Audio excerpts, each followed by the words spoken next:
Selamat datang kembali di channel kami. Kali ini, kita akan menjelajahi sejarah uang dan bagaimana sistem keuangan tradisional telah berkembang dari masa lalu hingga saat ini.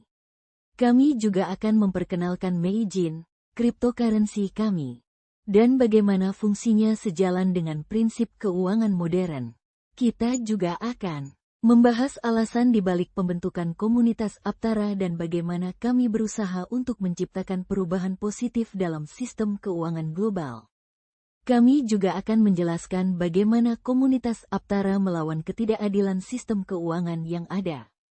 Komunitas Aptara diciptakan untuk melawan sistem keuangan tradisional yang seringkali menguntungkan kelompok tertentu sambil menekan dan mengeksploitasi masyarakat umum.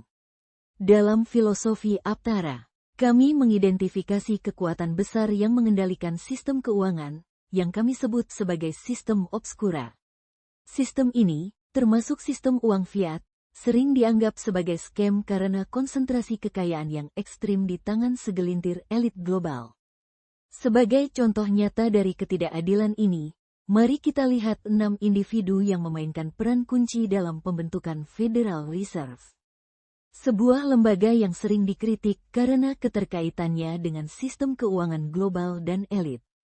Mereka adalah 1. J. P. Morgan, salah satu bankir terkemuka yang memiliki pengaruh besar dalam sektor keuangan dan berperan penting dalam konsolidasi bank-bank besar. 2. Paul Warburg, seorang bankir investasi dari keluarga Warburg yang membantu merancang struktur Federal Reserve. 3. Jacob Schiff, bankir dan investor yang mendukung reformasi sistem keuangan, termasuk pembentukan Federal Reserve. 4. William Rockefeller, bagian dari keluarga Rockefeller, yang memiliki pengaruh signifikan dalam dunia keuangan dan politik pada masa itu. 5. Bernard Baruch, seorang spekulan pasar dan penasihat politik yang berperan dalam pengembangan kebijakan ekonomi. 6. Henry P. Davison, seorang banker yang terlibat dalam merumuskan rencana Federal Reserve dan memperjuangkan stabilitas keuangan. Keenam individu ini berkumpul dalam pertemuan rahasia di Jekyll Island pada tahun 1913 untuk merumuskan rencana pembentukan Federal Reserve. Mereka bertujuan untuk mengatasi krisis kepercayaan perbankan yang melanda Amerika Serikat pada saat itu. Namun keberadaan dan keputusan mereka seringkali dianggap sebagai contoh nyata dari sistem obskura. Menurut data terbaru, 6 orang elit global saat ini memiliki kekayaan yang setara dengan sekitar 25% dari total kekayaan seluruh manusia di bumi. Ini menunjukkan betapa ekstremnya konsentrasi kekayaan dalam sistem yang kita sebut sebagai sistem obskura. Komunitas Aptara percaya bahwa dengan memperkenalkan Aptarami dan Meijin, kita dapat melawan ketidakadilan ini dan memberikan kekuatan serta pemahaman yang lebih baik kepada masyarakat. Dengan teknologi blockchain yang modern, kami berusaha untuk menciptakan sistem keuangan yang lebih adil dan transparan, yang melawan sistem obskura yang ada. Jika Anda merasa siap untuk mengubah cara Anda melihat dan mengelola aset Anda, bergabunglah dengan kami di komunitas Aptara. Bersama-sama, kita akan menciptakan perubahan yang positif dan mencapai Wealth Maestro. Di sisi lain, orang-orang yang belum bergabung dengan komunitas Aptara dan belum tersadarkan dari belenggu sistem yang ada, kami sebut sebagai Haziword. Mereka adalah individu yang masih tertutup dari mata hati dan jiwa mereka, terjebak dalam kebodohan sistem obskura yang telah lama tertanam dalam masyarakat.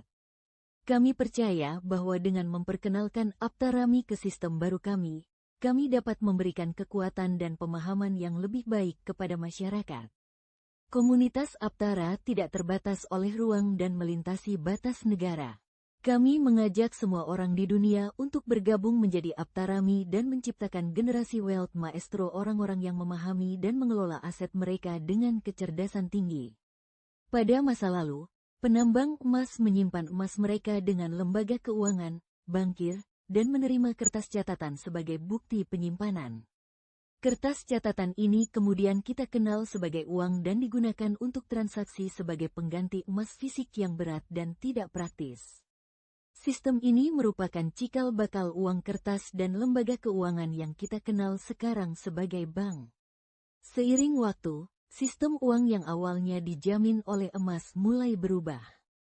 Di Amerika Serikat, perubahan ini sangat signifikan dan dapat dilihat melalui beberapa peristiwa penting dalam sejarah. Mari kita bahas rinciannya. 1. Krisis ekonomi dan gerakan People Power 1930-an. 1933, selama periode Great Depression, Presiden Franklin D. Roosevelt melakukan langkah-langkah drastis untuk mengatasi krisis ekonomi. Pada tahun ini, ia memutuskan untuk menghapuskan standar emas domestik. Roosevelt mengeluarkan Executive Order 6102 yang memaksa warga Amerika untuk menyerahkan emas mereka kepada pemerintah dengan imbalan dolar AS. Langkah ini diambil untuk mengurangi deflasi dan mengendalikan perekonomian yang tengah bergejolak. 1934 dengan penghapusan standar emas domestik, pemerintah AS mengesahkan Gold Reserve Act yang secara resmi mendeklarasikan bahwa uang tidak lagi dijamin oleh emas. Sebagai gantinya, uang AS hanya didukung oleh kepercayaan terhadap pemerintah dan bank sentral. 2. Pembatalan Standar Emas Internasional 1971. 15 Agustus 1971 Presiden Richard Nixon mengumumkan keputusan yang dikenal sebagai Nixon Shock, di mana ia memutuskan untuk menghentikan konvertibilitas dolar AS menjadi emas. Keputusan ini menandai akhir dari sistem Bretton Woods yang sebelumnya mengharuskan dolar AS dapat ditukarkan dengan emas pada nilai tertentu. Hal ini dilakukan untuk mengatasi masalah inflasi dan ketidakseimbangan perdagangan internasional. 1973, sistem uang fiat global secara resmi diadopsi sebagai pengganti sistem yang berbasis emas, dan ini mengarah pada periode di mana uang kertas dan uang digital terpengaruh oleh inflasi serta faktor ekonomi lainnya. 3. Istilah In God We Trust, 1955. Sebagai bagian dari gerakan untuk menegaskan nilai-nilai moral dan keagamaan dalam kehidupan publik, Kongres Amerika Serikat secara resmi menyetujui penggunaan motto In God We Trust pada uang kertas AS. Ini menjadi simbol kepercayaan yang lebih besar terhadap stabilitas dan integritas sistem moneter, meskipun uang kertas dan koin tidak lagi didukung oleh cadangan emas. Perubahan ini menandai pergeseran besar dari sistem moneter yang dijamin oleh emas menjadi sistem fiat yang sepenuhnya bergantung pada kepercayaan terhadap pemerintah dan kebijakan moneter. Saat ini, uang kertas dan uang digital seringkali terpengaruh oleh inflasi dan faktor ekonomi lainnya, yang dapat mengurangi daya beli uang Anda. Gerakan seperti People Power pada masa Great Depression dan keputusan Presiden untuk menghapuskan jaminan emas adalah bagian dari transformasi mendalam dalam cara kita melihat dan menggunakan uang. Inflasi adalah ketika harga barang dan jasa naik dari waktu ke waktu. Ini berarti bahwa uang yang Anda miliki hari ini akan membeli lebih sedikit barang atau jasa di masa depan. Misalnya, jika Anda membeli sebotol susu seharga Rp10.000 hari ini dan inflasi adalah 5% tahun depan, harga susu mungkin naik menjadi Rp10.500. Dengan uang yang sama, Anda hanya bisa membeli lebih sedikit susu dibandingkan tahun ini. Inflasi bisa terjadi karena beberapa alasan. Permintaan meningkat. Jika banyak orang ingin membeli barang tertentu dan persediaannya terbatas, harga barang tersebut bisa naik. Biaya produksi meningkat. Jika biaya bahan baku atau upah pekerja naik, produsen mungkin akan menaikkan harga barang untuk menutupi biaya tambahan peningkatan jumlah uang. Jika pemerintah mencetak lebih banyak uang tanpa peningkatan produksi barang dan jasa, nilai uang bisa menurun dan harga barang bisa naik. Dampak inflasi meliputi daya beli menurun. Uang yang sama akan membeli barang dan jasa yang lebih sedikit seiring waktu. Kehilangan nilai tabungan. Jika uang Anda disimpan di tempat yang tidak menghasilkan bunga yang cukup, inflasi dapat mengurangi nilai tabungan Anda. Kenaikan harga barang dan jasa. Harga barang sehari-hari, seperti makanan dan bensin, mungkin menjadi lebih mahal. Untuk memberikan gambaran lebih jelas tentang dampak inflasi terbesar yang pernah terjadi di Indonesia terhadap daya beli, mari kita lihat data inflasi tertinggi Indonesia dari 45 tahun terakhir tahun 1980, inflasi 16% tahun 1983, inflasi 11,5% tahun 1997, inflasi 11,05% tahun 1998, inflasi 77,63% tahun 2001, inflasi 12,55% tahun 2002, inflasi 10% saat ini. Pemerintah berusaha menjaga angka inflasi di bawah 5%, tetapi angka ini sangat berat dicapai jika kita mengacu pada suku bunga bank yang ditetapkan oleh Bank Sentral. Suku bunga yang tinggi dapat membebani perekonomian dan memengaruhi daya beli masyarakat, sementara suku bunga yang rendah dapat meningkatkan inflasi. Jadi, bagaimana suku bunga memengaruhi perekonomian dan daya beli kita? Mari kita bahas dengan sederhana. Suku bunga tinggi, jika suku bunga tinggi, artinya Anda harus membayar biaya pinjaman yang lebih besar. Ketika suku bunga tinggi, orang dan bisnis akan lebih sulit untuk meminjam uang karena biayanya menjadi mahal. Ini bisa mengurangi jumlah uang yang beredar di ekonomi.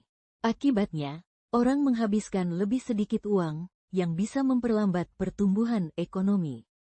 Karena suku bunga tinggi membuat pinjaman menjadi lebih mahal, orang akan mengurangi pengeluaran mereka untuk barang dan jasa. Ini bisa mengurangi daya beli Anda. Suku bunga rendah. Suku bunga rendah berarti biaya pinjaman lebih murah.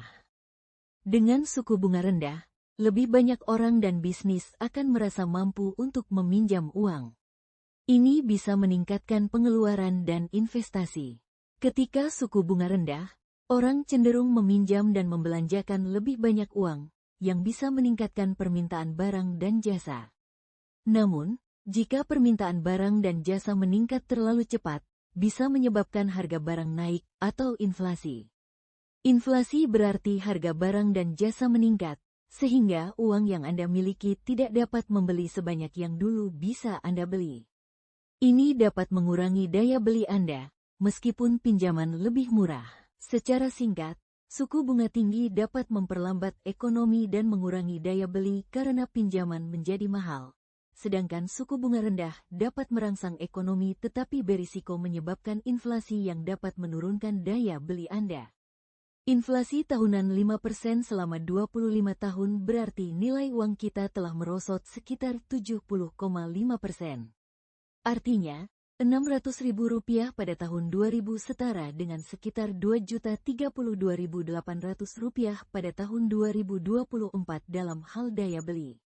Mari kita lihat bagaimana UMR pada tahun 2000 dibandingkan dengan UMR pada tahun 2024 dalam hal daya beli untuk beberapa barang. Telur tahun 2000, harga sekitar Rp8.200 per kilogram. Dengan Rp150.000, Anda bisa membeli sekitar 18 kilogram telur. Tahun 2024, harga sekitar Rp1.167 per butir. Dengan Rp1.250.000, Anda bisa membeli sekitar 1.071 butir telur. Daging sapi tahun 2000, harga sekitar Rp22.000 per kilogram.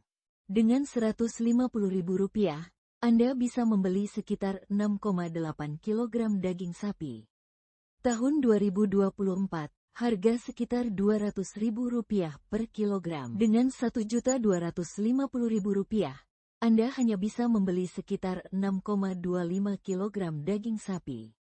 Bensin tahun 2000, harga sekitar Rp1.050 per liter. Dengan Rp150.000, Anda bisa membeli sekitar 142 liter bensin. Tahun 2024, harga sekitar Rp10.000 per liter. Dengan Rp1.250.000, Anda hanya bisa membeli sekitar 125 liter bensin. Emas tahun 2000, harga sekitar Rp75.000 per gram. Dengan Rp150.000, Anda bisa membeli sekitar 2 gram emas. Tahun 2024, harga sekitar Rp900.000 per gram. Dengan Rp1.250.000, Anda hanya bisa membeli sekitar 1,39 gram emas. Sebagai perbandingan, dengan UMR pada tahun 2000 sebesar Rp600.000, Anda bisa membeli sejumlah barang seperti telur, daging sapi, bensin, dan emas dengan daya beli yang jauh lebih baik dibandingkan dengan UMR Rp5 juta pada tahun 2024. Ini menunjukkan bagaimana inflasi dan kebijakan ekonomi telah mengubah nilai uang kita dari waktu ke waktu. Selama ini, kita telah dimiskinkan secara sistematis dan dibuat tidak berdaya untuk mengikuti kenaikan inflasi dari tahun ke tahun. Kemana perginya semua nilai aset nyata kita? Sumber daya alam yang ditukar dengan uang kertas, waktu kita bekerja yang ditukar dengan gaji uang kertas. Apa yang harus kita lakukan untuk melawan ketidakadilan ini? Jika Anda merasa siap untuk mengubah cara Anda melihat dan mengelola aset Anda, bergabunglah dengan kami di komunitas Aptara. Bersama-sama, kita akan menciptakan perubahan yang positif dan mencapai Wealth Maestro. Dengan kemajuan teknologi, kami memperkenalkan Meijin, cryptocurrency komunitas Aptara. Meijin berfungsi mirip dengan uang kertas dari masa lalu sebagai bukti pencatatan nilai, namun dengan teknologi blockchain yang lebih modern. Blockchain memastikan bahwa setiap transaksi tercatat dengan transparan dan aman, mengurangi risiko manipulasi elit tertentu. Yang menarik, Meijin juga memiliki potensi sebagai store of value. Aptarami yang melakukan penukaran dengan Aurum dalam jumlah besar pada awalnya dapat memanfaatkan keuntungan lebih besar seiring waktu. Konsep ini mirip dengan penemuan tambang emas yang terbatas di masa lalu, di mana mereka yang menemukan dan menambang lebih banyak emas lebih awal menjadi lebih kaya. Dengan Meijin, mereka yang lebih awal melakukan penukaran dan memegang dalam jumlah besar akan memiliki potensi untuk meningkatkan nilai kekayaan mereka. Jadi, jika Anda ingin memanfaatkan potensi penuh dari Meijin dan menjadi bagian dari komunitas Aptara, jangan ragu untuk bergabung dan memulai perjalanan Anda menuju kebebasan finansial. Klik tombol like, subscribe, dan aktifkan notifikasi agar tidak ketinggalan informasi penting dari kami. Terima kasih sudah menonton, dan sampai jumpa di video berikutnya.